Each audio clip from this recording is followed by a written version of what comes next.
তো আজকে সকালে দিনটা শুরু করলাম অ্যাকচুয়ালি কালীঘাট মেট্রোর সামনে দাঁড়িয়ে। তো আজকে প্রচণ্ড গরম ছিল, তো কালীঘাট মেট্রোর সামনে দাঁড়িয়ে আছি। তো এই হচ্ছে দেখো ফ্রুট জুসের দোকান। এখানে ভাবলাম একটু দাঁড়িয়ে ফ্রুট জুস খাবো। তো কী খাবো সেটাই ভাবতে ভাবতে দেখলাম সামনে মৌসুমি লেবু আছে। তো ওদেরকে অর্ডার দিলাম মৌসুমি লেবুর একটা বড় গ্লাস সাইজে এক গ্লাস জুস করে দিই। দেখো এখানে ভাই আমার জন্য মৌসুমি লেবুর জুস রেডি করছে। ততক্ষণ আমি দাঁড়িয়ে একটু ভিডিও করছিলাম এখান থেকে। তো ততক্ষণ দিচ্ছে। তো এই দেখো সঙ্গে সঙ্গে আমাকে দিয়ে দিল এক গ্লাস রস রেডি করে, যেটার দাম হচ্ছে 50 টাকা এখানে দাম। এক গ্লাস বড়, একদম বড় যেটা, ছোটোটা হচ্ছে সেখানে 40 টাকা। তো জুসটা খেতে খুবই সুন্দর করেছিল। তো 3 থেকে 4 পিস মৌসুমি লেবু ছিল এটার মধ্যে, নুন দিয়ে খুব সুন্দর করে বানিয়ে দিয়েছিল।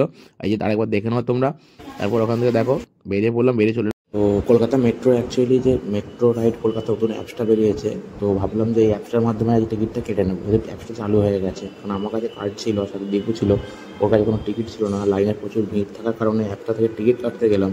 তো অলমোস্ট আমরা এই অ্যাপসটা নিয়ে আমরা 5 মিনিটের উপর দাঁড়িয়েছিলাম। অ্যাপসটা কোনো রকমভাবে কাজ হচ্ছিল না।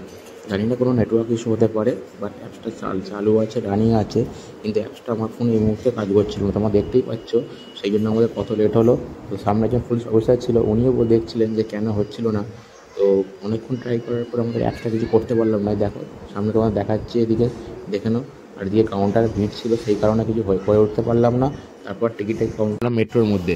তো মেট্রোতে এসে অনেকক্ষণ আমি চেষ্টা করছিলাম যে মেট্রো রাইড কলকাতা অ্যাপসটাতে অনেকক্ষণ চেষ্টা করলাম টিকিট কাটার জন্য, টিকিট কাটতে পারলাম না। তোমাদেরকে আগের ভিডিও আমি দেখিয়েছি, দেখে নেবে সবাই। তো তারপরে চলে এলাম মেট্রোর মধ্যে, আস্তে আস্তে সাথে সাথে মেট্রো এসে গেল 1 মিনিটের মধ্যে। চলো মেট্রো উঠে যাবো, এখান থেকে যাবো এখন স্প্ল্যানেড, আর এরপর যাবো হচ্ছে আমরা স্প্ল্যানেড থেকে হাওড়া। তো চলো আমাদের সাথে থাকো।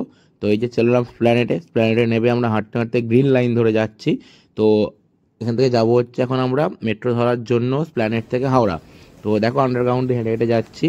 তো এই এরিয়াটাতে অনেক মানে হিউজ এরিয়া, আর এখান থেকে অ্যাকচুয়ালি এক্সকালেটরের সাহায্যে দুবার নিচে নামতে হয়।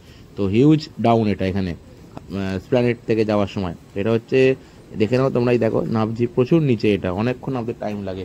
তো ওপর থেকে তোমাদেরকে দেখাচ্ছি, তো তোমরা দেখে বুঝতেই পারছো যেটা কতটা নিচে, কতটা ডাউন স্প্ল্যানেড থেকে। তো চলো আস্তে আস্তে সামনের দিকে এগোই। তো এই দেখো আস্তে আস্তে হাঁটতে হাঁটতে চলে এলাম। তো প্রথমে এক্সকালেটার থেকে নামলাম, নেবে আবার হাঁটতে হাঁটতে সামনের দিকে এগিয়ে আসলাম। এগিয়ে এসে সামনে আবার একটা এক্সকালেটার আছে, এখান থেকে নামার পর তারপরেই আমি মেট্রো যেতে পারবো। তো চলো সামনের দিকে এগোই।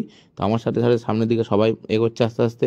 তো চলো সামনের দিকে এগোতে থাকি। আর কিছুক্ষণ পরই এখানে মেট্রো আছে, 5 মিনিটের মধ্যেই টাইম যা ছিল সেই অনুযায়ী। তো ওপরটা আবার দেখে নাও, করে সুন্দর করে লাইট দিয়ে সাজিয়েছে কলকাতা মেট্রো। তো হাঁটতে হাঁটতে চলে এলাম মেট্রোর সামনে একদম। আর এত লোকের ভিড়, সাইড দিয়ে যে আমি এগিয়ে নেমে যাবো সেটা পর্যন্ত পারছিলাম না। তো একভাবে দাঁড়িয়ে থাকতে হয়েছিল ওখানে। তো এই দেখো চলে এলাম মেট্রোর সামনে, আর মেট্রো কিছুক্ষণের মধ্যে এসেই যাবে। মেট্রো এখনও আসেনি, টাইম বাকি আছে 4 থেকে 5 মিনিট। তো চলো কিছুক্ষণ অপেক্ষা করি, তারপর মেট্রো হয়তো মেট্রোয় উঠবো, উঠে তারপর যাবো এখান থেকে হচ্ছে একদম হাওড়া। চলো সাথে থাকো, আমাদের সাথে দেখতে থাকো সবাই। আর দেখো মেট্রো গেটগুলো কত সুন্দর করে করা আছে এখানে। আজকে যা হচ্ছে হচ্ছে গঙ্গার নিচে দিয়ে মেট্রো, দেখো গঙ্গার নিচে দিয়ে মেট্রো যাচ্ছে।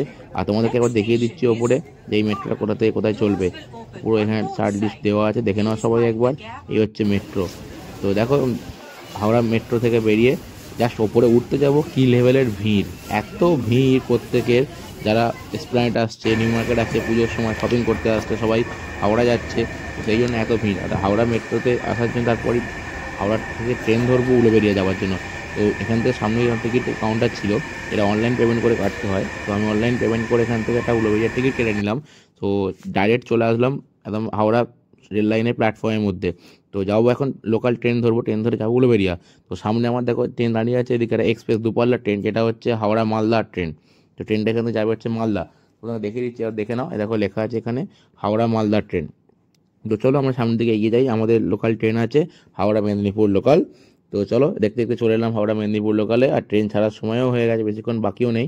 এই দেখো সব সিট পুরো ফুল, বাট আমি সিট পেয়ে গেছিলাম, সিটে বসেই ছিলাম। তোমাদেরকে বাইরে বেরিয়ে ভিডিওটা দেখাচ্ছিলাম। তো বাইরে বেশিক্ষণ দাঁড়াবো না, চলো বাইরে প্রচণ্ড গরম আছে আজকে। তো ভিতরের দিকে ঢুকে যাই, ভিতরে গিয়ে বসি। তো চলো এই দেখো টাইম হচ্ছে এখন 2:20, দেখি কখন আমি উলুবেড়িয়ায় পৌঁছাতে পারি। যখন পৌঁছাবো তোমাদের দেখাবো। আর এই দেখো আমাদের ট্রেনটা দাঁড় করিয়ে রেখে এইদিকে একটা চন্দননগর ট্রেন সেটা পাস করাচ্ছে, কিন্তু ওই ট্রেনটা তাদের কোনো লোক নেই, কিছু নেই, পুরো ট্রেনটা পুরো ফাঁকা, 2-1 করে প্যাসেঞ্জার আছে। আর আমাদের এদিকে মেদিনীপুর ট্রেনটাতে পুরো ভিড় ভর্তি, এই ট্রেনটাকে দাঁড় করিয়ে রেখেছে এখানে। ঠিক আছে দাঁড়িয়ে থাকি। আর এই দেখো পাশ দিয়ে জাস্ট ট্রেনটা পাস হচ্ছে, সাঁতরাগাছি দাঁড়িয়ে আছি। এটা হচ্ছে শালিমার চেন্নাই করমণ্ডল এক্সপ্রেস। তো এই ট্রেনটা অ্যাকচুয়ালি যাচ্ছে সামনের দিকে, আর ব্যাক করে শালিমার ঢুকবে ট্রেনটা। এটা হচ্ছে করমণ্ডল এক্সপ্রেস। তো চলে এলাম, দেখো সবাই দেখতেই পাচ্ছ, এটা তোমাদের নিজের সবার চেনা স্টেশন, উলুবেড়িয়া স্টেশন। আর এখন টাইম হচ্ছে দেখো বিকাল 4:35। তো চলো এসে গেছি। আর এ দেখো আমার বাইক রাখা ছিল, বাইক নিয়ে দুজনে জাস্ট চলে এলাম বাইক নিয়ে। তো এবার বাইকে যাচ্ছি। তো বিকালে ওয়েদারটা খুবই সুন্দর আছে, বেশ হালকা মেঘলা করেছে, আর গরমের ভাবটা একটু কেটে যেতে দেখতে খুব নিজেদের ফিলটা ভালো হচ্ছে। আর দেখো আমার বাইকের সামনে ইন্ডিয়ান ফ্ল্যাগ উঠছে, তো কত সুন্দর দেখতে লাগছে। তো ঠান্ডা ঠান্ডা ওয়েদার আছে বিকালে, আর একটু বৃষ্টি হয়েছে। আর বাইক নিয়ে আস্তে আস্তে দেখো সাথে সাথে বৃষ্টির কথা বলতে বলতে বৃষ্টি শুরু হয়ে গেল। এখানে দাঁড়িয়ে আছি আমরা, মানে বৃষ্টির মধ্যে পুরো ভেজে যেতাম দিতে গেলে, কারণ আজকে আমার কাছে রেনকোট ছিল না। তো এই দেখো বৃষ্টি হয়ে গেছে, বৃষ্টি হওয়ার পর বাইক নিয়ে একাই যাচ্ছি। এই দেখো বৃষ্টি ওয়েদার, চারদিকে বৃষ্টি, আর বৃষ্টির মধ্যে আমি পুরো ভিজে গেছি। তো দেখতেই পাচ্ছ সবাই তোমরা। তো চলো আস্তে আস্তে যাই গাড়ি নিয়ে, তো নাহলে রাস্তা প্রচণ্ড স্লিপ আছে, আস্তে আস্তে যেতে হবে। আর বৃষ্টি খুবই হচ্ছে, ভিজে তো পুড়ে গেছি, কিছু করার নেই। চলো সামনের দিকে এগোই, আর বাড়ি যাচ্ছি এখান থেকে।